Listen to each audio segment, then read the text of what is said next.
Haleluya. Shalom Alehim. Berjumpa lagi dengan saya pada perenungan hari ini tanggal 16 Februari 2023. Saudaraku yang terkasih, di pagi yang cerah ini saudara, sudahkah kita mengucap syukur di dalam doa kepada Tuhan kita? Dan sudahkah kita saling memberi senyuman dan sapaan kepada saudara-saudara kita? Mari kita awali perenungan pagi hari ini dengan tanda kemenangan kita. Dalam nama Bapa dan Putra dan Roh Kudus. Amin. Tetapi apa katamu? Siapakah aku ini? Bacaan liturgi hari ini diambil dari kitab Kejadian 9 ayat 1 sampai dengan 13 dan Injil Markus 8 ayat 27 sampai dengan 33. Saudaraku yang terkasih, hari ini saudara, Yesus ingin mengetahui seberapa dalamnya kita mengenal akan dirinya saudara. Apakah kita sungguh-sungguh mengenal dia? Siapa dirinya? Atau mungkin juga saudara kita seperti para murid mengenal dia menurut orang. Menurut penilaian orang. Jawab mereka. Ada yang mengatakan Yohanes Pembaptis, ada juga yang mengatakan Elia, ada pula yang mengatakan seorang dari para nabi. Markus 8 ayat 28. Pertanyaan Yesus hari ini di dalam Injil juga ditujukan kepada kita semua saudara yang telah menjadi pengikut-pengikutnya. Tetapi apa katamu? Siapakah aku ini? Markus 8 ayat 29. Saudaraku, dengan mudahnya saudara kita mengakui sebagai pengikut Yesus. Namun sadarkah kita saudara, menjadi pengikut Kristus kita harus siap menderita, bahkan mati seperti Yesus sendiri mau mati demi kita saudara. Dan inilah pemberitahuan pertama tentang dirinya, yaitu penderitaan yang harus dijalani serta syarat-syarat untuk mengikutinya. Bagaimana kita bisa mengikuti Yesus saudara? Kalau di gereja saja mengikuti Ekaristi, kita tak mau menderita.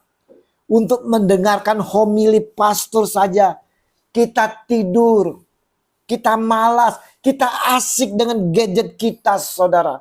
Kita tidak sabar dengan panjangnya homili yang dibawakan, bahkan kita mengantuk. Bagaimana kita bisa disebut pengikut Kristus saudara? Saat diejek, dihina ataupun disakiti, kita mengeluh, benci dan dendam mau membalas. Bagaimana kita bisa disebut pengikut Kristus saudara?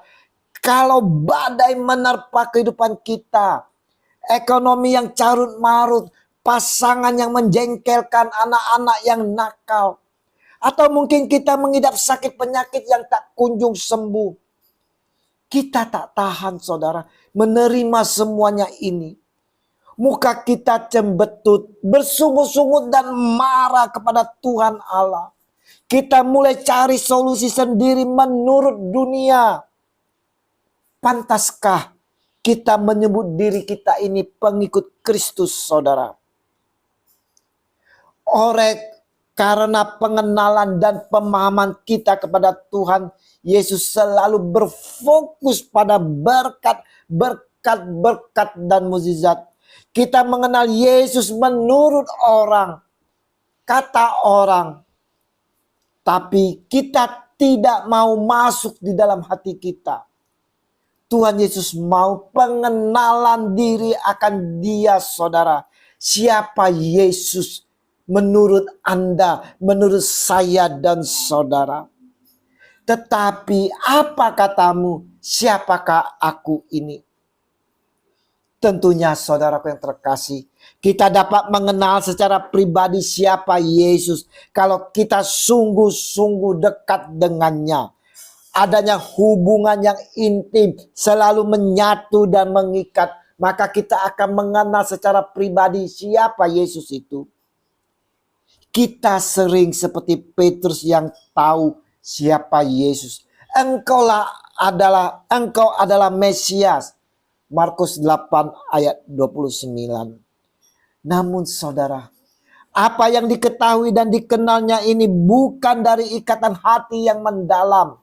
Buktinya saudara, ketika Yesus Tuhan memberitahukan anak manusia harus menanggung banyak penderitaan dan ditolak oleh tua-tua, imam-imam kepala dan ahli-ahli Taurat, lalu dibunuh dan bangkit sesudah hari ketiga. Markus 8 ayat 31. Petrus menolaknya. Petrus menolaknya saudara. Petrus tidak mau menerima itu semua. Mungkin kita sering berdoa dalam doa kita, doa Bapa kami. Datanglah kerajaanmu, jadilah kehendakmu di bumi seperti di sorga. Matius 6 ayat 10. Tapi nyatanya saudara, kita memaksa Tuhan Yesus supaya kehendak kita lah yang jadi. Kita perlu belajar lebih memaham dan akan kehendak Allah saudara. Perenungan hari ini saudaraku yang terkasih, kita mau diingatkan untuk selalu lebih dekat dan lebih dekat lagi. Lebih intim hubungan kita saudara dengan Tuhan Yesus. Dan mau belajar lebih memahami akan kehendaknya. Mari saudara-saudaraku yang terkasih, kita mau lebih intim lagi saudara kepada Yesus Tuhan. Dengan selalu berdoa, bersekutu saudara, membaca firman, mendengarkan firman-Nya, selalu bersatu dalam perayaan Ekaristi dan mau saling melayani, maka kita akan berjumpa dengan Dia, Yesus Tuhan kita secara pribadi dan dapat mengenal Dia secara mendalam. Mari saudaraku yang terkasih di dalam kasih Kristus, kita mau saudara satukan hati kita. Kita mau bersatu, mau saling mengikat di dalam perjumpaan dengan Tuhan kita, Yesus Kristus. Kasih Yesus yang dalam selalu mengenal akan pribadi kita, selalu menyertai dan memberkati kita, dan membimbing kita dalam kuasa Roh Kudus, kini dan sepanjang segala masa. Amin.